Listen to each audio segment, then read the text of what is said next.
Whoa there, hang on, this is part 2. Check out this video for some context to this one.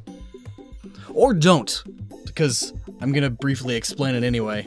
But if you want more detail, then you can still go check that out. So in the first part of this duology, we found that Samus's morph ball is physically impossible for a human of Samus's size to fit into.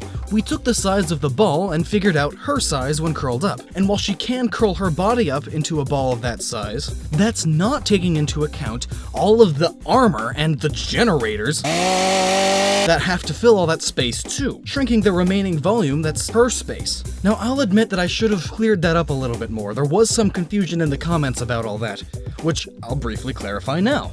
Though if you did understand what I mean when I said all that, then you can click here to skip ahead to where I continue the discussion. Basically, this confusion was caused by my not explaining my point well enough, I guess. No clear example given.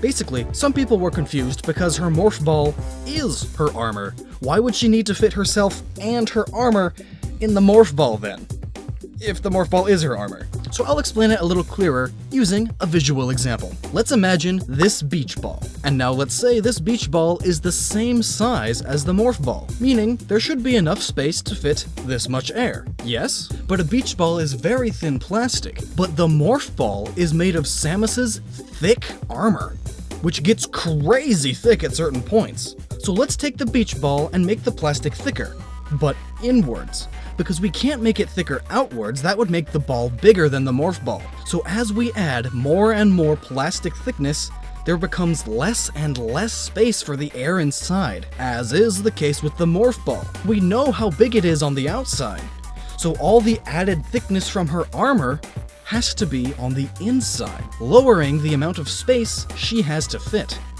So much so that even if we turn her into goo, she still couldn't fit. The morph ball is physically impossible. So now with that out of the way, let's move on with part 2. How the morph ball actually does work.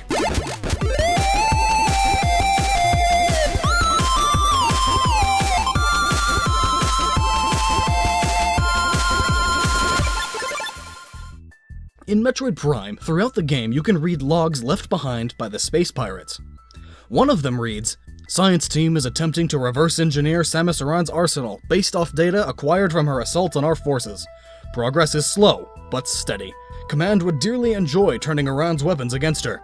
We believe we can implement beam weapon prototypes in 3 cycles. Aran's power suit technology remains a mystery, especially the curious morph ball function. All attempts at duplicating it have ended in disaster. 4 test subjects were horribly broken and twisted when they engaged our morph ball prototypes." In other words, while the Space Pirates' most intelligent members are able to understand how to build Samus's weapon system, they've never been able to successfully create a morph ball suit. That is, at least not one that allows the wearer to survive. This is a key point in how the morph ball works.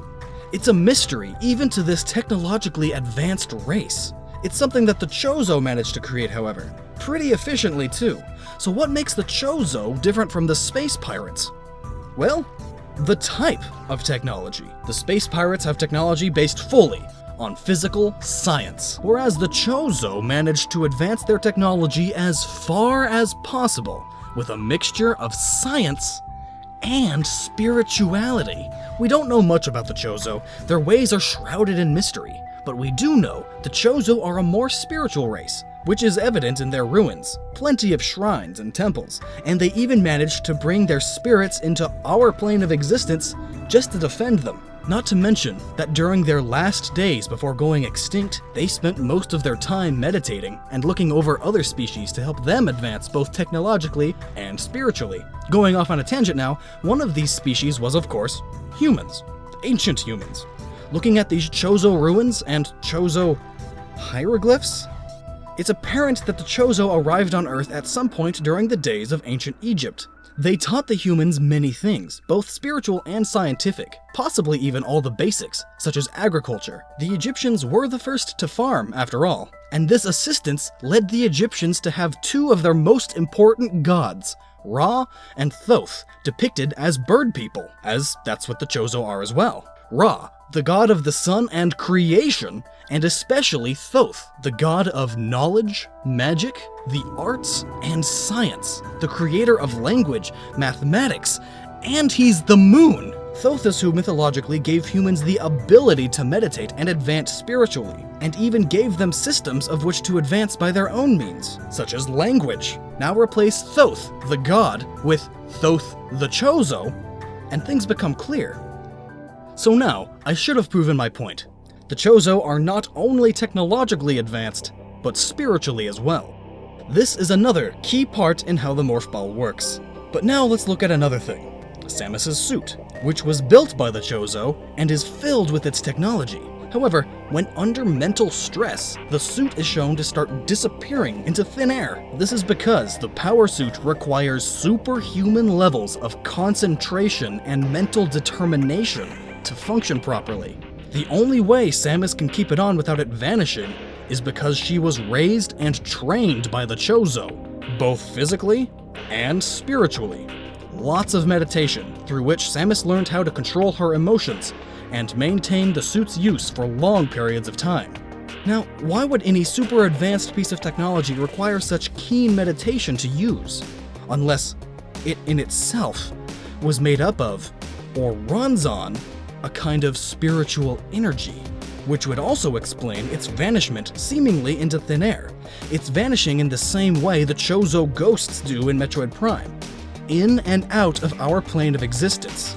This would also explain how the suit transforms into the Morph Ball so quickly.